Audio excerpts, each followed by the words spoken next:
Imagine you are meeting an important customer or new prospect, and you had the time to carefully plan your sales call. What would be the ideal sequence of communication steps that would benefit the customer and you? We call this sequence the Quality Value Selling Call Script. It has 4 steps in the diagnosis phase and 5 steps in the prognosis phase of the meeting.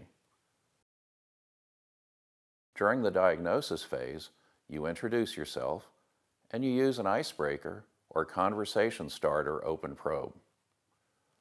Once you've established rapport, you state a brand promise to establish your firm's credibility, and then you use a series of spin probes to carefully identify customer needs. At this point, it's time to prescribe a product or service solution.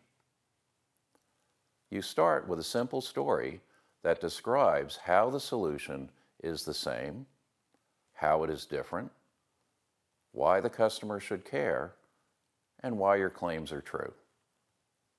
If your simple story is relevant, it should provoke a series of questions. Experienced sellers know that answering questions shows the buyer how to sell themselves on the solution. When the buyer makes a positive comment, it's time for the trial close. Now you either close the sale or you may have to handle 1 or more objections.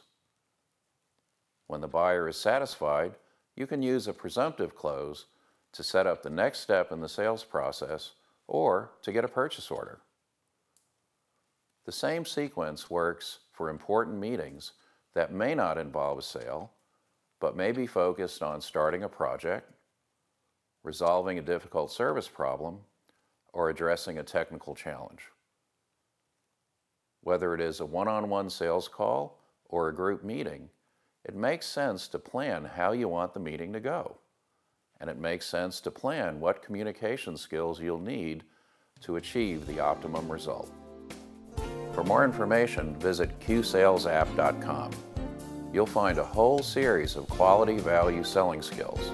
And download the QSales app for iPhones from the App Store. For more information on coaching or training, email info@QSalesApp.com.